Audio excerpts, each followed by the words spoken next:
Bismillahirrahmanirrahim. Alhamdulillahirabbil wa sallallahu wa sallama ala sayyidil mursalin habibi rabbil alamin Muhammadin wa ala alihi wa sahbihi ajma'in. Allahumma 'allimna ma yanfa'una wanfa'na bima 'allamtana wa zidna ilman yanfa'una. Rabbi shrah li sadri wa yassir li amri wahlul 'uqdatam min lisani yafqahu qawli. Amma ba'd. Alhamdulillah, kita akan melanjutkan kajian kitab usul fikih dan kita sudah sampai di pembahasan nasakh. Qala al-musannifu rahimahullah wa nafa'ana bihi wa maddana bi asrarihi wa bikum amin. Babun naskhi. Bab ini menerangkan tentang nasakh. Jadi nasakh itu adalah menghapus hukum yang sudah berlalu, dihapus dengan hukum yang baru. Itu arti dari nasakh. Dan hikmah di antara yang disebutkan oleh para ulama, kenapa ada nasakh? Karena nasakh itu, penghapusan hukum itu disesuaikan dengan zamannya, disesuaikan dengan keadaan orang-orang ketika itu. Yaqulu al-musannifu an-naskhu ma'nahu lughatan an-naqluh. Lafaz an-nasakh dalam bahasa Arab itu sendiri itu kadang mempunyai arti naql. Naql ini artinya menyalin. Wa qila ma'nahu al-izalah. Dikatakan makna dari nasakh itu adalah al-izalah. Al-izalah adalah menghapus. Wa ma'nahu al-istilahi asy-syar'i huwa al-khitabu ad-dallu ala raf'il hukmi ats-tsabiti bil khitabil mutaqaddimi ala wajhin laulahu lakana tsabitan ma'a tarakhihi anhu. Yang dikatakan nasakh secara syariat adalah khitab Allah Subhanahu wa ta'ala yang menunjukkan akan terhapusnya suatu hukum di mana hukum tersebut sudah ditetapkan dengan khitab sebelumnya. Contoh ya, dulu Nabi Shallallahu alaihi wasallam pernah melarang kita ziarah kubur. Nah, setelah itu Nabi Shallallahu alaihi wasallam memerintahkan kita untuk ziarah kubur. Kata Nabi, kuntu nahaitukum an ziyaratil kubur. Dulu saya pernah melarang kalian ziarah kubur. Dulu. Ala fazuruha. Kata Nabi, sekarang tidak apa-apa kalian ziarah kubur. Nah, di sini kan dihapus hukumnya. Dulunya kan ziarah kubur itu hukumnya haram. Nah, setelah itu dihapus oleh Nabi SAW. Ala fazuruha. Kalau sekarang tidak apa-apa kalian ziarah kubur. Maka terhapusnya suatu hukum yang seperti ini, itu yang dimaksud dengan nasakh. Perhatikan di sini, huwal khitab, al-khitabud dal. Al-khitabud dal. Khitab ini menunjukkan akan terhapusnya suatu hukum. Kata Nabi, ala fazuruha. Sekarang tidak apa-apa kalian ziarah kubur. Ala fazuruha. Jadi khitab ini menunjukkan akan terhapusnya hukum. Hukum apa yang dihapus? Hukum dilarangnya ziarah kubur. Di mana larangan ziarah kubur ini sudah ditetapkan dengan khitab sebelumnya. Bahwasanya dulu Nabi Shallallahu alaihi wasallam memang pernah melarang orang Islam untuk ziarah kubur gitu. Ala wajhin laulahu lakana tsabitan. Dengan suatu cara, kalau misalkan tidak ada hukum yang menasakh, hukum yang menghapus, maka hukum yang awal tadi tentu pasti ada sampai sekarang. Jadi kalau misalkan Nabi Shallallahu alaihi wasallam tidak mengatakan ala fazuruha, niscaya hukum tersebut itu masih ada sampai sekarang. Ini arti dari nasakh itu sendiri. Al-musannifu rahimahullah Wa qauluna al-khitabu yashmalul lafdha ayil mantuqa wa mafhum al-muwafaqah biqismayhi al-awla fahuwa al-khitab wal musawi lahna al-khitab wa mafhum al-mukhalafati ay dalilul khitab wa kullu dalilin min adillati syar'i idh yajuzun naskhu bi jami'i dhalika. Jadi kata beliau tadi hukum yang menasah itu bisa saja berupa mantuk, bisa saja berupa mafhum muwafaqah, mafhum mukhalafah, dan yang lainnya. Semua dalil bisa menasah. Yang penting itu sudah disepakati oleh ulama. Insyaallah nanti ada pembahasan khusus tentang mantuk, mafhum muwafaqah, mafhum mukhalafah.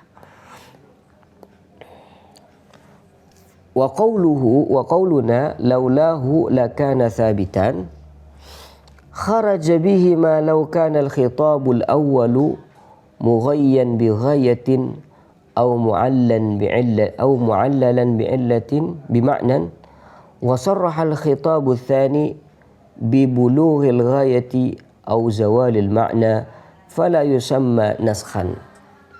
Apa kata beliau? Laulahu lakana thabitan. Andai kata tidak ada hukum tersebut, tidak ada hukum yang menasakh, maka niscaya hukum sebelumnya itu tetap tidak dinasakh sampai sekarang. Tapi karena ada hukum yang menasakh, maka hukum sebelumnya itu dihapus. Beda halnya kalau misalkan hukum yang pertama atau khitab yang pertama itu ada batasannya. Ini nanti ada contohnya. Atau memang dikasih sebab, ada sebabnya. Kenapa hukum ini berlaku seperti ini? Karena ilatnya seperti ini. Nah ini insya Allah kita akan jelaskan nanti ketika nyampe pada contoh. Lianna al-hukm al-awwala ghairu thabitin li bulughi ghayatihi aw zawali ma'nahu. Misaluhu, ini langsung kita masuk ke contoh. Misaluhu qawluhu ta'ala ya ayyuhalladzina amanu idza nudiya lis-salati min yaumil jumu'ati fas'au ila dzikrillahi wa dzarul bai'. Wahai orang-orang yang beriman, apabila kalian dipanggil untuk melaksanakan salat Jumat, fas'au ila dzikrillah, maka hendaklah kalian semua bergegas pergi ke masjid, wa dzarul bai', dan tinggalkanlah jual beli. Nah di sini oleh Islam dilarang untuk jual beli ketika pelaksanaan sholat Jumat. Jadi laki-laki nih yang ingin melaksanakan sholat Jumat itu dilarang jual beli. Ketika sudah azan, sudah ada pelaksanaan sholat Jumat, maka dilarang melakukan jual beli. Tapi keharaman jual beli di sini itu karena ada di pelaksanaan sholat Jumat, sehingga nanti keharamannya itu ada batasnya. Keharamannya itu sampai selesai pelaksanaan sholat Jumat.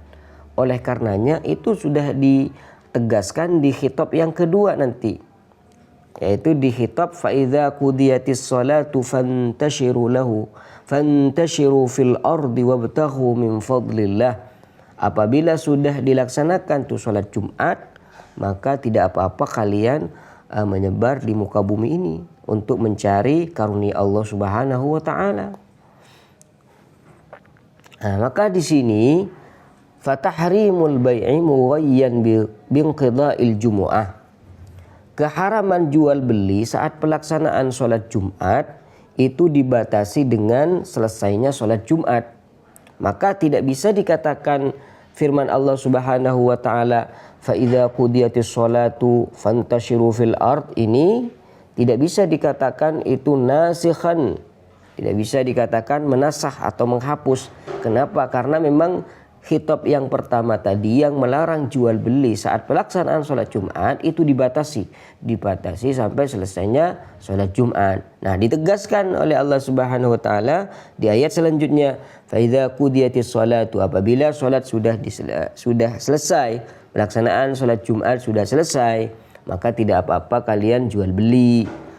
Nah, di sini perintah jual beli ini itu tidak menasah hukum haram tadi, karena memang keharaman jual beli saat pelaksanaan sholat Jumat itu memang ada batasnya. Sampai kapan? Sampai selesainya pelaksanaan sholat Jumat. Nah, di khitab selanjutnya ditegaskan lagi oleh Allah Subhanahu wa taala. Maka tidak bisa dikatakan hukum ini, khitab ini menasah keharaman jual beli sebelumnya. Tidak. Bal ayyana ghayatat tahrim. Karena ayat ini hanya menjelaskan bahwasanya sampai di sini keharamannya. Waalaikumsalam warahmatullahi wabarakatuh. Wa qaulihi ta'ala, dan juga firman Allah Subhanahu wa taala, wa hurrima 'alaikum shaydul barri ma dumtum huruma. Diharamkan bagi kalian berburu selama kalian itu masih ihram. Nah, di sini ada larangan untuk berburu ketika kalian dalam keadaan ihram. Nah, kira-kira kenapa dilarang berburu ketika ihram? Karena dia dalam posisi sedang ihram. Nah, karena dia sedang ihram, dilarang berburu. Nah, jadi keharamannya di sini karena ada illat. Keharamannya di sini karena ada sebab, yaitu ihram. Lam yansahu qauluhu ta'ala wa idza halaltum fastadu. Maka tidak bisa dikatakan firman Allah Subhanahu wa taala, apabila kalian semua nanti tahallul maka tidak apa-apa kalian berburu. Nah, kalau sudah tahallul tidak apa-apa berburu. Maka tidak bisa dikatakan ini menasah hukum keharaman berburu di sini. Kenapa? Karena memang keharaman berburu di sini itu ada illatnya, yaitu illatnya ihram. Ditegaskan dengan ayat wa idza halaltum fastadu. Kalau kalian sudah tahallul, sudah selesai ihramnya, tidak apa-apa kalian berburu. Kalau pas waktu sholat Jumat yang dagang itu istri, tetap haram tidak, ya. Kalau yang berdagang itu istri, tidak jadi masalah. Kenapa? Karena keharaman jual beli saat pelaksanaan sholat Jumat itu bukan dilarang karena jual beli, kata ulama. Dilarang karena takut mengganggu pelaksanaan sholat Jumat. Nah, jadi yang haram di sini melakukan jual beli para laki-laki, para suami nih. Allah. Jadi kalau istri yang dagang gak jadi masalah. Cuma yang beli jangan laki-laki. Yang jualan itu istri. Nah, ada laki-laki yang beli, nggak boleh juga. Kenapa? Karena mereka haram bertransaksi di waktu pelaksanaan sholat Jumat. Nah, nanti perempuan itu akan mendukung dia melakukan dosa. Itu nggak boleh. Ini ada kitabnya, kitab Qawaid Asasiyah.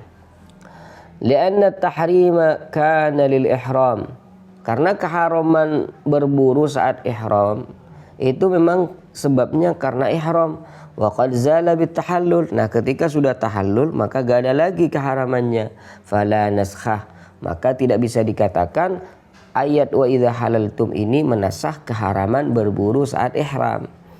Wala budda min ay yakuna al-khitabu tsani mutaakhiran an khitabil awal. Juga disebutkan di dalam pembahasan nasakh bahwasanya hukum yang kedua itu harus ada jeda waktu dari hukum yang pertama. Antara nasikh dan mansukh itu harus ada jeda waktu.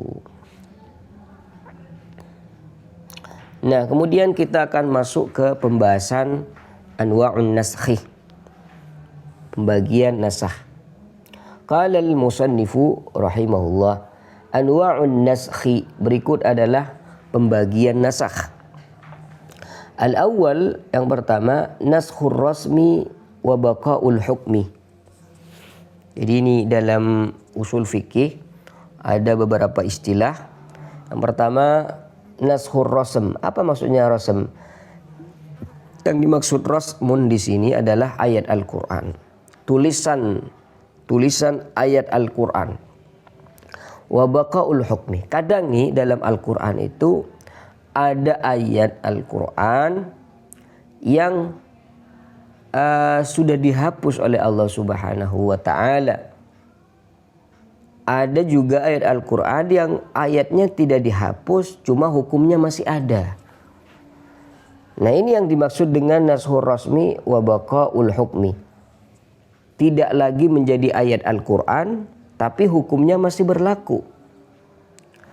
Wal muradu bir rasmi al-ayatu minal Qur'anil azim. Yang dimaksud dengan rasmun di sini adalah ayat Al-Qur'an.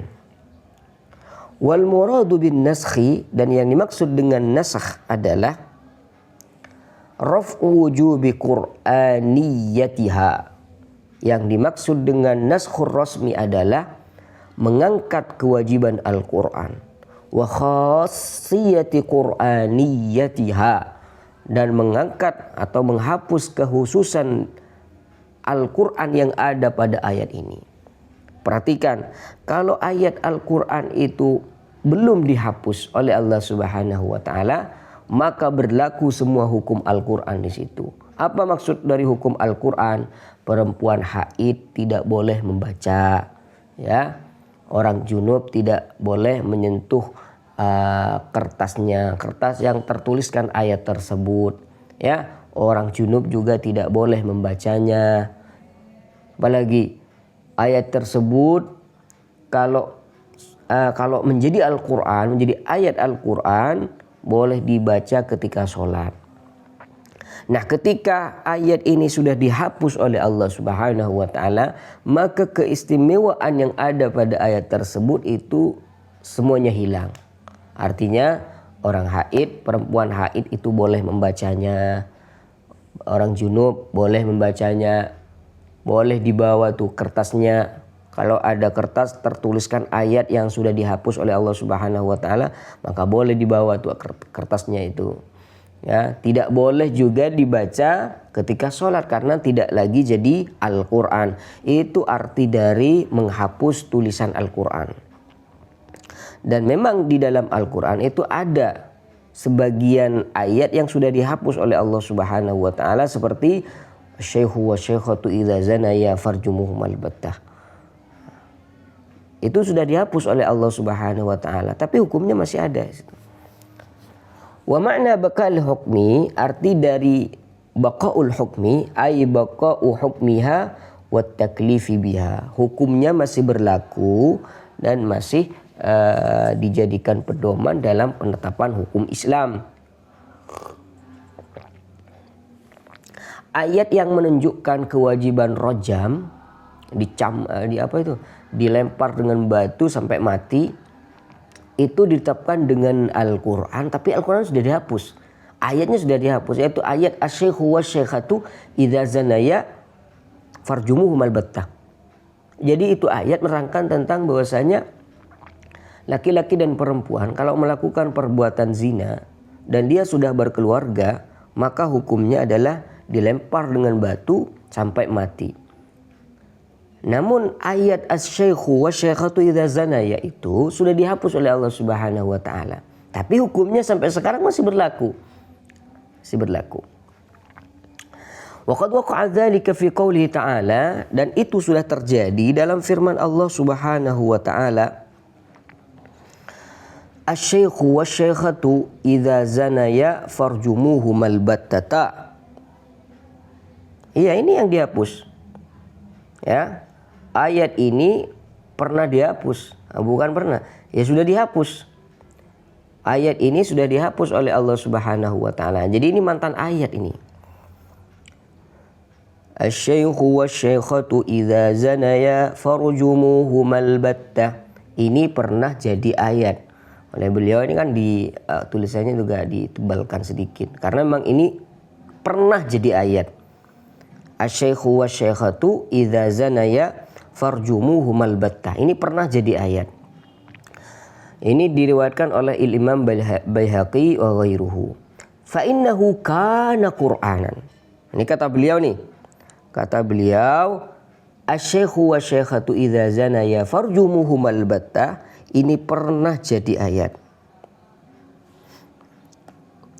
Berarti ada ayat Al-Quran yang kehapus. Bukan yang kehapus, dihapus oleh Allah Subhanahu wa taala.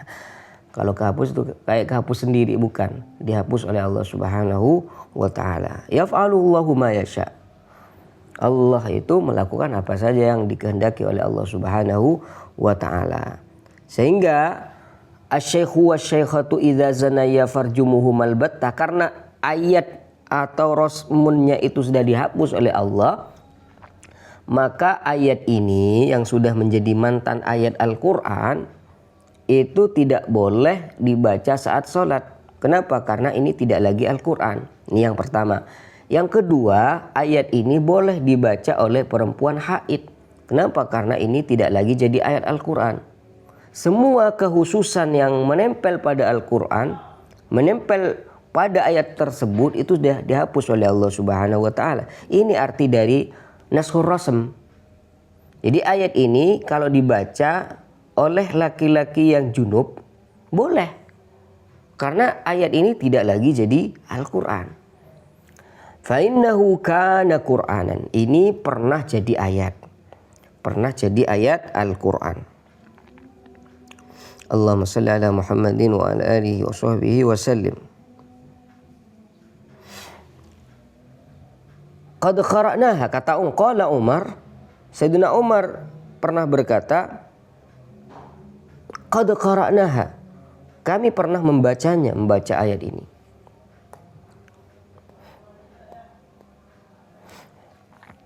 Untuk penghapusan ayat itu ada yang ada ceritanya, ada yang tidak. Nah, yang banyak ceritanya itu yang ketika asbabun nuzul, ketika ayat itu turun. Biasanya di situ yang banyak ceritanya. Makanya ulama sampai mengarang kitab asbabun nuzul. Itu memang yang banyak itu ketika ayat itu turun. Karena di situ ada kaitannya dengan hukum. Sehingga mempermudah ulama mujtahidin istimbat, menggali hukum dari dilihat dari asbabun nuzulnya.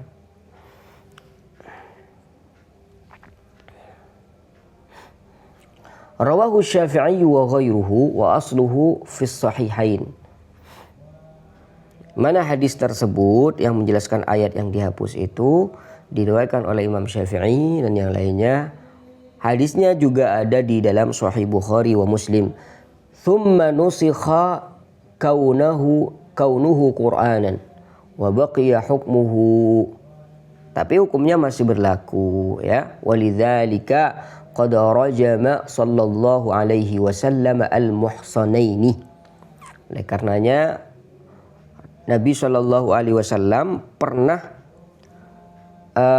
merajam muhsanain. Muhsanain ini adalah laki-laki dan perempuan yang sudah berkeluarga tapi masih melakukan perbuatan zina. Itu dirajam oleh Nabi sallallahu alaihi wasallam. Insyaallah kajian fikih insyaallah akan direncanakan. Setelah 2 kitab ini selesai, kitab Qawaid Asasiyah dan Adabul Islam, kami akan baca kitab fikih di antaranya.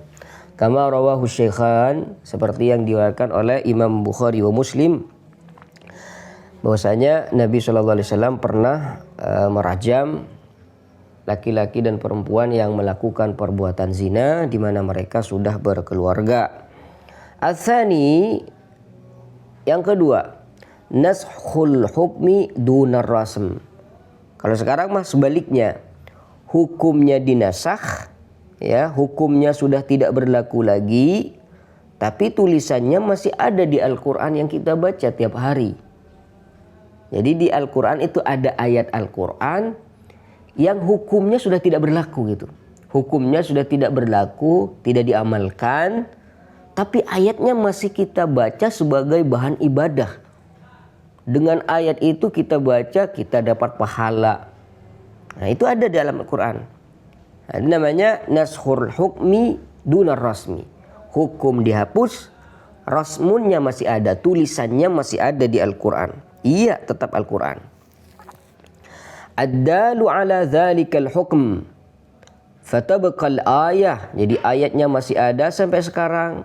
Kalau kita buka mushaf itu ada dan kita tetap baca. Wa khususiyatihal qur'aniyah, ayat tersebut karena masih jadi Al-Quran tidak dihapus ayatnya walaupun hukumnya sudah dihapus. Ayat tersebut itu tidak boleh dibaca oleh perempuan haid. Ayat tersebut tidak boleh dibaca oleh orang yang junub, ya. Kalau ayat tersebut ditulis di kertas tidak boleh dibawa oleh orang yang haid ataupun junub. Ayat tersebut boleh dibaca ketika sholat karena kekhususan ayat Al-Qur'annya masih menetap di situ. Wa qad waqa'a dzalika, dan itu sudah terjadi dalam firman Allah Subhanahu wa taala, wa 'alal ladzina yutiqunahu fidyatun ta'amu miskin. Allah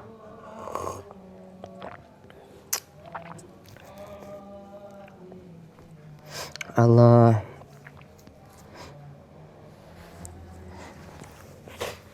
ya Karim. Fadhahirul ayah, kalau kita memandang dan melihat apa makna dari ayat ini, kata Allah, wa 'alal ladzina yutiqunahu, barang siapa yang mampu puasa tapi tidak ingin puasa, tidak jadi masalah, cukup membayar fidyah. Fidyahnya adalah memberikan makanan pada orang miskin. Kalau tiba bulan Ramadan, ayat ini mengatakan bahwasanya kita ini boleh milah-milih mau puasa atau mau nggak puasa, terserah. Kalau mau puasa, tafadhol, dipersilahkan. Kalau tidak mau puasa, tidak jadi masalah, tidak dosa, cukup kasih makanan pada orang miskin. Itu sudah cukup sebagai ganti dari puasa. Jadi seolah-olah ayat ini mewajibkan puasa tapi kewajiban yang bersifat takhir. Dalam syariat itu kan ada dua bentuk kewajiban. Ada kewajiban ta'yin, ada kewajiban takhir. Kalau kewajiban takhir itu orang mukallaf boleh milih mau melakukan atau tidak. Mau melakukan ini atau mau melakukan itu. Itu takhir namanya. Nah, ayat ini seolah-olah mewajibkan puasa dengan cara takhir. Ketika sudah tiba bulan Ramadan, maka 'alal ladzina yutiqunahu, yang mampu puasa, bisa untuk melaksanakan puasa, boleh tidak puasa. Cukup membayar fidyah, memberikan makanan pada orang miskin, dan dia tidak dosa. Nah, kalau sekarang kan tidak boleh. Ketika sudah tiba bulan Ramadan, ya wajib puasa. Tidak boleh dengan mudahnya hanya memberikan makanan pada orang miskin. Nantinya orang-orang yang kaya gampang, dengan mudahnya mereka tidak usah puasa dan tidak dosa. Nah, seakan-akan seperti itu. Fadhahirul ayati, maka kalau kita melihat dari zahir ayat ini, yufidu jawazal fitri fi ramadhana ma'a i'ta'il fidyah. Akan bolehnya tidak puasa di bulan Ramadan dengan hanya memberikan fidyah, memberikan makanan pada orang miskin. Iya, seperti itu. Wa fi ma'nal ayah khilafun laisa hadza mahalla bastih. Terlepas dari ikhtilaf ulama tentang apa arti dari makna ayat ini. Walakin, akan tetapi, hadzal hukum yang mengatakan kewajiban puasa itu bersifat takhir, itu sudah dinasah oleh Allah Subhanahu wa taala. Dinasah dengan firman Allah Subhanahu wa taala. Apa kata Allah? Faman syahida minkumus syahra falyasumhu. Barang siapa yang telah melihat hilal, yang sudah ru'yah hilal, maka dia wajib puasa. Nah, di sini kata Allah Subhanahu wa taala, kalau sudah tiba bulan Ramadan, maka harus puasa. Artinya tidak lagi boleh milah-milih mau puasa atau mau enggak. Nah, gitu. Jadi ayat ini, ayat wa 'alal ladzina yutiqunahu, ini sudah dihapus hukumnya. Artinya hukumnya sudah tidak berlaku lagi sekarang. Kalau tiba bulan Ramadan, enggak boleh orang ini milah-milih gitu. Mau puasa atau enggak ya? Mau puasa enggak ya? Kalau mau puasa terserah saya. Kalau mau enggak ya cukup bayar fidyah. Nah, seakan-akan tidak ada dosa. Tapi hukum ini sudah tidak berlaku lagi yang ada di ayat ini. Dihapus hukumnya dengan ayat faman syahida minkumus syahra falyasum. Tapi ayat ini, ayolah ahbab, ayat ini sampai sekarang itu masih ada dan tertulis di mushaf yang kita baca tiap hari. Sehingga ayat ini masih dikatakan ayat Al-Quran. Ya, ini kitab Qawaid Asasiyah karya Sayyid Muhammad bin Alawi Al-Maliki Al-Hasani. Ammal ayah, adapun ayat wa 'alal ladzina yutiqunahu ini fa innaha baqiyatun matluwatun, maka sampai sekarang itu masih ada dan ditilawahkan sampai sekarang, dibaca oleh kita tiap hari. Fi kitabillah, kalian tinggal buka mushaf, maka di situ ada di berapa ini? 3. Ini ada di surah Al-Baqarah ayat 184 ya, ayat ini. Laha khususiyatul Quran ka ghairiha minal ayat. Jadi keusuhan Al-Qur'annya masih menempel di ayat tersebut. Allahumma shalli ala Muhammadin. Alhamdulillah.